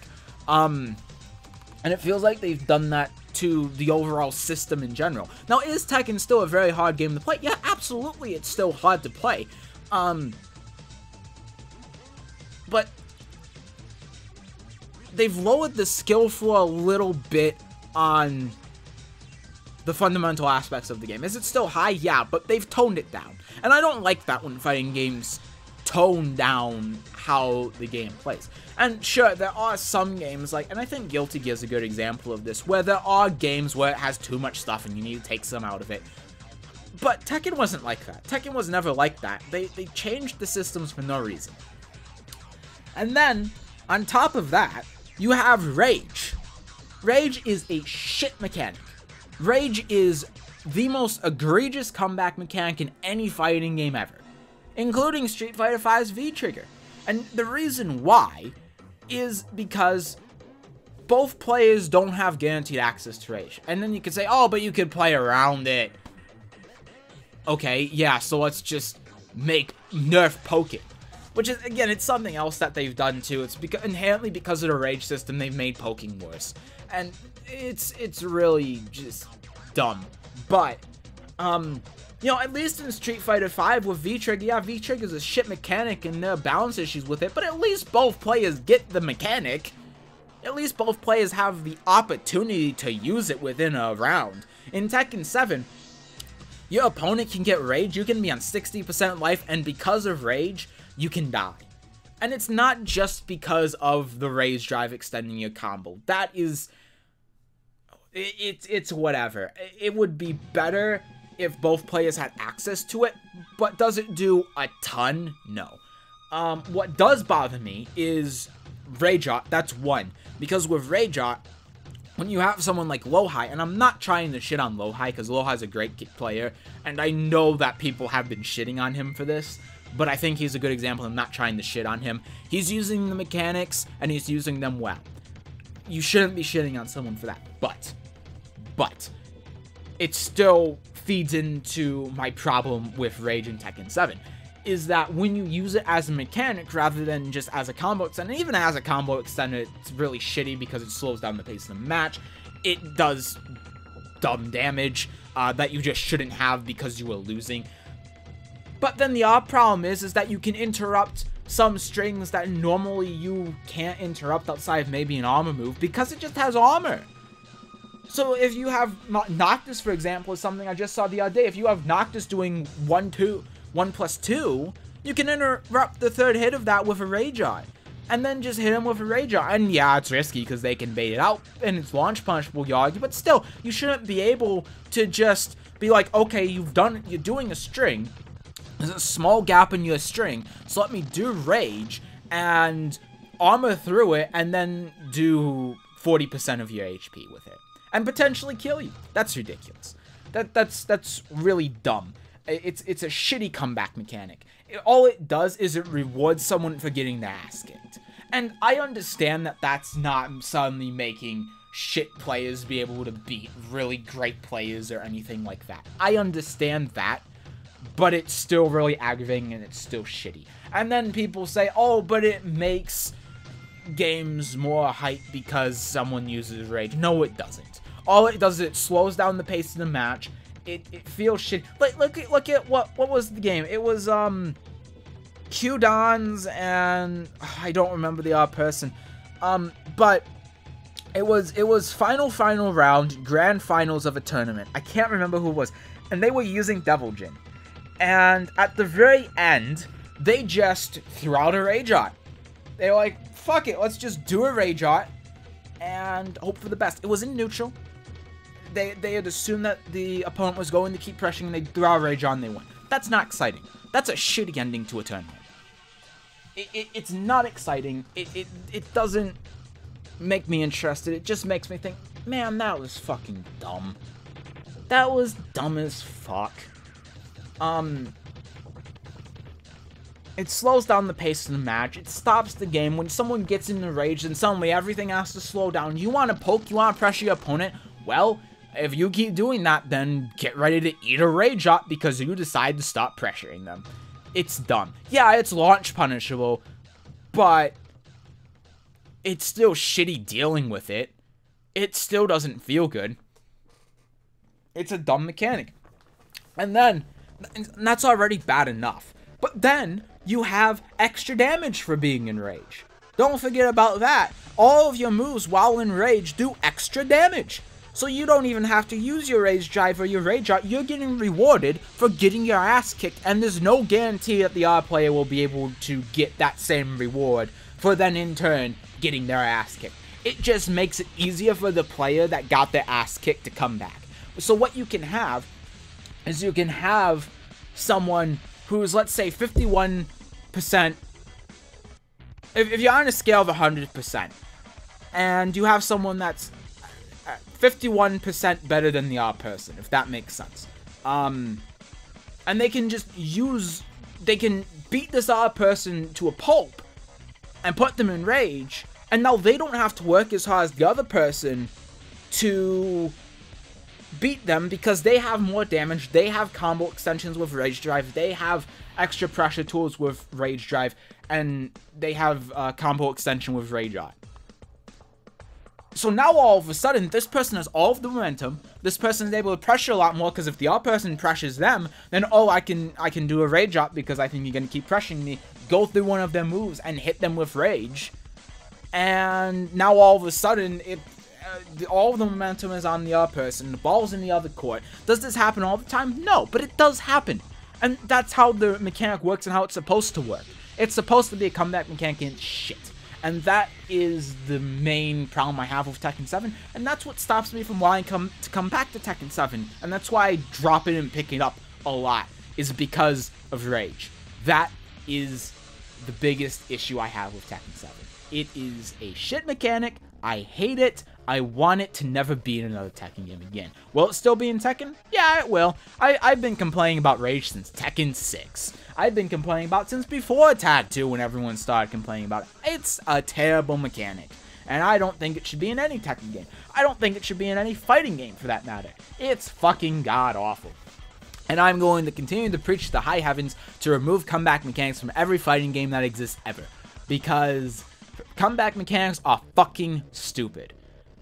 I don't get excited seeing a comeback when someone is in Rage. I get excited seeing a comeback in something like Soul Calibur 6 when there is no Rage mechanic and the only thing that you can use to come back from when you're at low health is your own skill. Not some shitty comeback mechanic that's going to make it a bit easier for you to win the round after getting your ass kicked.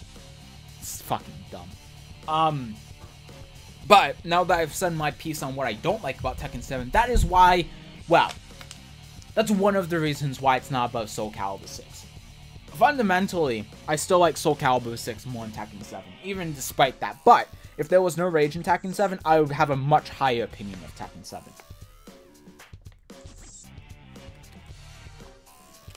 But at the end of the day, besides that, it's still Tekken. It's still really fun. Even though they've dumbed down Tekken 7 from other Tekkens, it still hasn't lost that complexity and that depth, which is, I mean, what everyone loves about Tekken 7. And Tekken in general, except for all the Street Fighter 4 players back from 2012. Can you believe people shit on Tekken 7 for years? Or just Tekken in general for years? I mean, god damn. And then everyone flocks to it because suddenly it's the savior of the FGC. And they're saying, oh, I've been playing Tekken 7 for decades. Bitch, you were chances are you were at EVO, you were chanting, I don't want Tekken 6 anymore. Where's Street Fighter? Fuck Tekken. Tekken's a shit game. Chances are you were doing that. So don't even start with me on that. But I mean, it's the most played fighting game right now. It's been at EVO for years. The game's been out, well, at least on arcade since what, 2013, and it's still the most played fighting game right now. That's unheard of. That's ridiculous that this game has survived this long. It's had 3 seasons, and it's looking like there might even be a 4th next year. I mean, and the game is still going. Still going. And of course, this is after it's been out on arcade since 2013, so it's unheard of for Tekken either way. But even when you look at the console release, that was in June of 2017. It's been more than 2.5 years that this game has been out on consoles, and it is still going really strong. It's unheard of. It's unheard of. Soul Calibur 6 has been out for over a year now, and it's down to about 500 players on Steam. Tekken 7 has about 3,000. It's the most played fighting game right now. More than Mortal Kombat, more than Street Fighter, more than anything. It's ridiculous. And it's still a good game. It's one of my least favorite Tekken games. I would put Tekken 5 and 6 above 7 for sure. I certainly would not put Tekken Tag 1 and Tekken 2 and Tekken 4 above it. So it's kind of in the middle for me. It's kind of in the middle. The only Tekken games that I've really played are 2, Tag 1, 5, 6, and 7. I kind of skipped Tag 2. Oh, and 4. I think I skipped 4. 2, Tag 1, 4, 5, 6, and 7. Those are the Tekken games I've played, and I would probably put Tekken 7 somewhere in the middle. I really don't think it's the best Tekken game, and it's solely because of Rage. I understand that the balance in Tekken 7 is better than, like, Tekken 5. I mean, Christ, I have Steve tier as this tier list. I fully understand that, but, I think mechanically, just because of Rage, it turns me off so much from Tekken 7 that a lot of times I just really don't want to play it, honestly.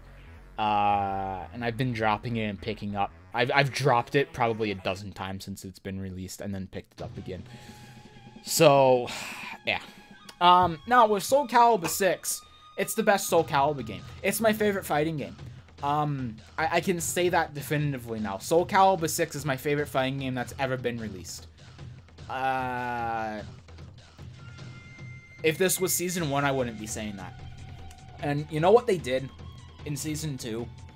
They changed Reversal Edge. Reversal Edge was the biggest thing that was holding down Soul Calibur 6 for me. And they changed it. And they changed it for the better. And it's my favorite fighting game ever. In Season 1, I was bouncing around my head. Do I like this more than Soul Calibur 2? And again, back in Season 1, I don't even know if I put it as number 1, honestly. Because it had a lot of issues in Season 1. It had a lot of things to flesh out. But something you have to remember about Soul Calibur, as opposed to Tekken, is that Soul Calibur hasn't had an arcade release since Soul Calibur 3 Arcade Edition. It has been a long time since Soul Calibur's had an arcade release. And with something like Tekken 7, when it was released in an arcade, was fucking trash. The worst Tekken game ever made. It was awful.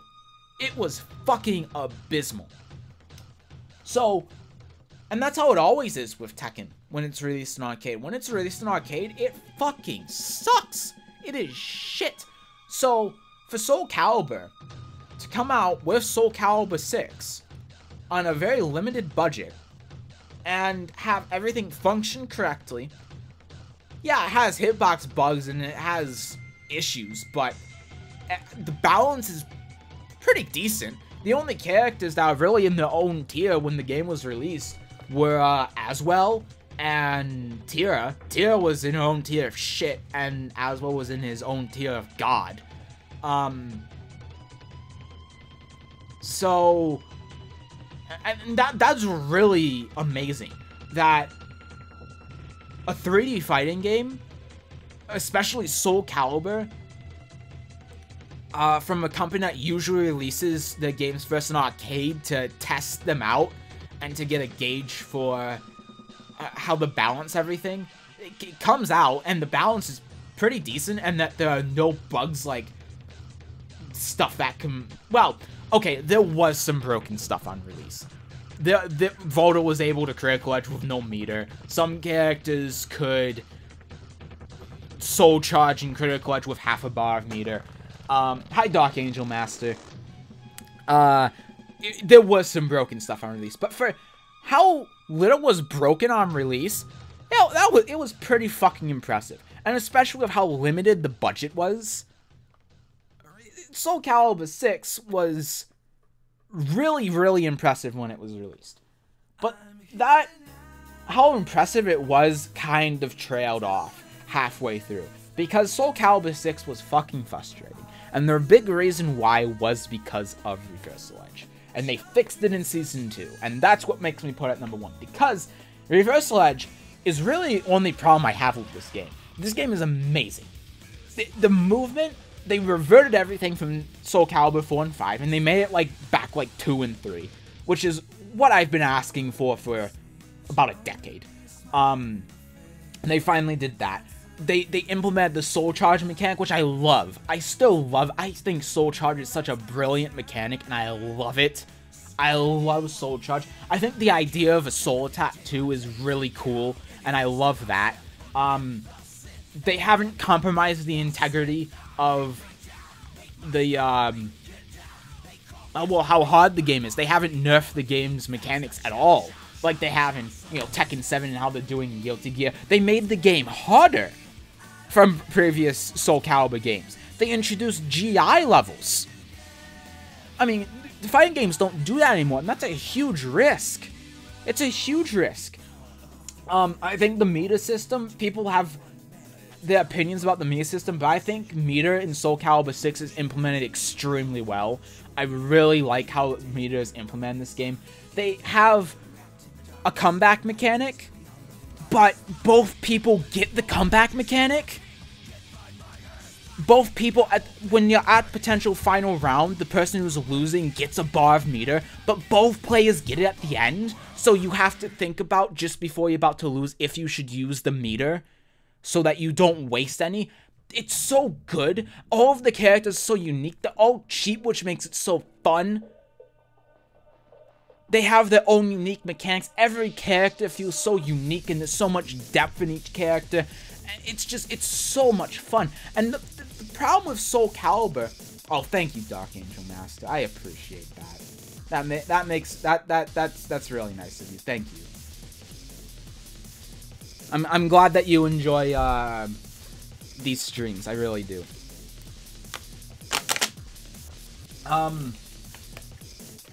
Man, I lost my train of thought.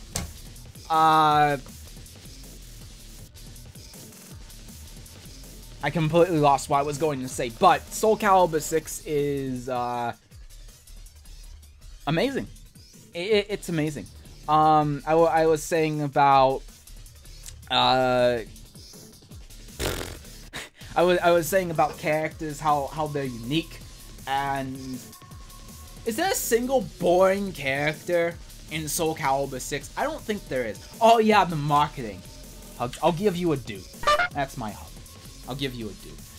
The marketing for Soul Calibur 6. The biggest issue of Soul Calibur 6, and the reason why people write it off so much, is because they market it as a casual, easy game to play. And that turns a lot of people in the FGC off from trying to really play Soul Calibur 6. It's like the game just doesn't know what its identity is, because they market, you know, the single player and the character customization and all of this as the big selling points for the game. And that makes a lot of people look at Soul Calibur 6 and think, well, why would I want to learn this when it's an incredibly easy and boring game and I can just play Tekken 7 or something? And it's really not, because it has a lot of depth and complexity to it.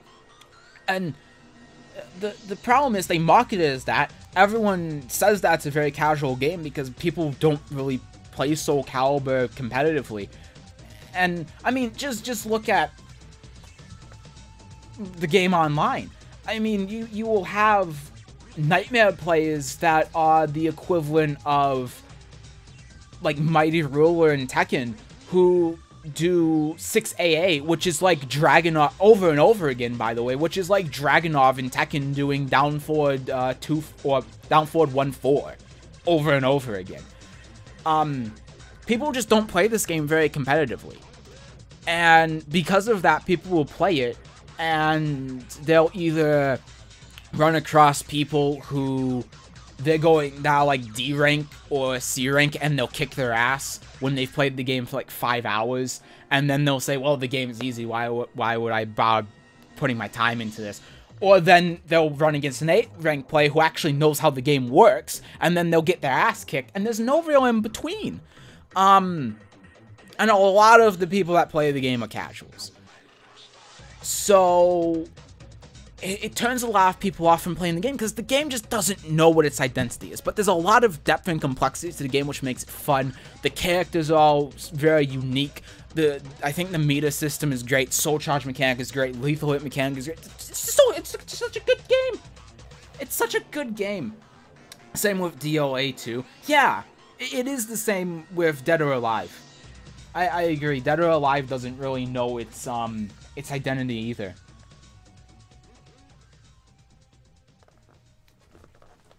It is true, because with Dead or Alive, you know, its marketing is as basically a hentai fighting game, and it's really not. I mean, Soul Calibur is more Dead or Alive than Dead or Alive. Let's be honest here. Soul Calibur has characters like Ivy and Taki and character customization, so you can make every character like Ivy and Taki. I mean, it has better jiggle physics too. I mean, Christ.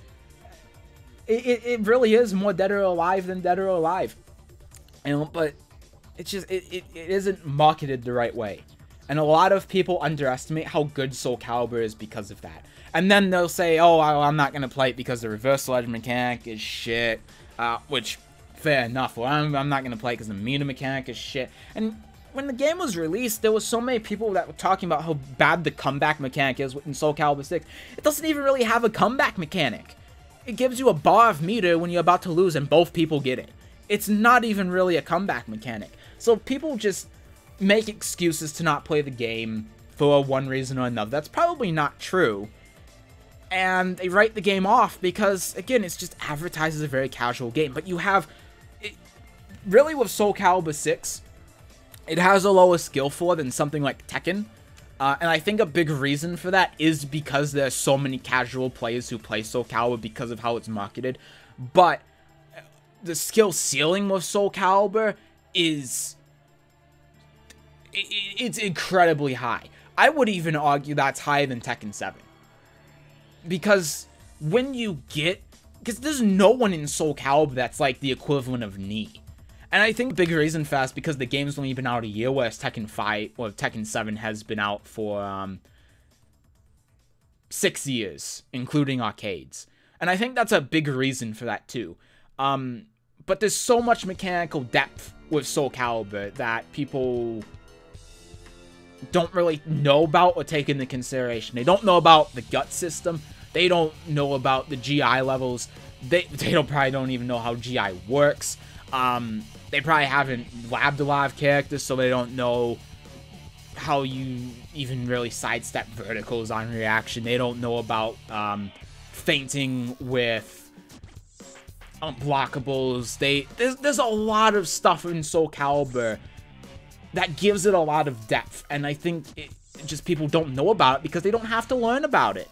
You know, and the difference between Soul Calibur and Tekken 7 is that with Tekken 7, in order to be decent at the game, you have to learn Korean backdashing, which is really hard to do, and that is what makes the skill floor so high. And so everyone looks at Tekken 7, and they see this one hard mechanic, and they think this game is hard as fuck.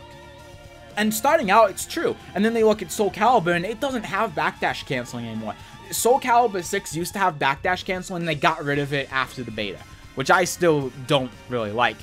Soul Calibur has had backdash canceling since Soul Calibur 2, I think. But it doesn't have anything like Korean backdashing.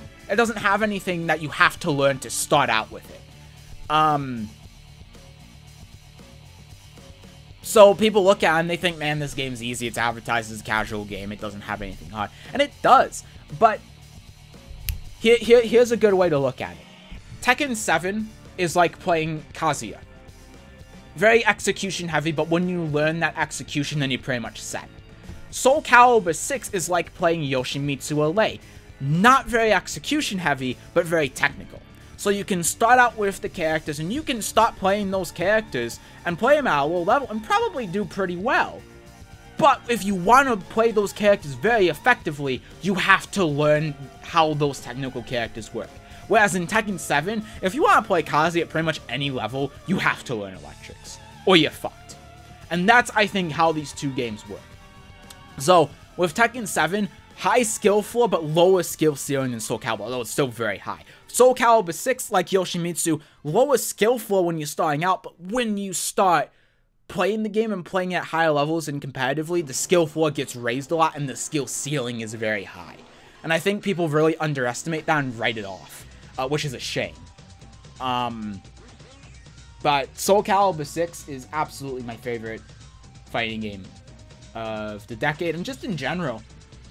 This game is amazing. And it's such a shame that people don't give it a chance because of how it's marketed. It really just kills itself. Soul Calibur just kills itself. Its community kills itself because for some reason the community doesn't want to help new people learn the game.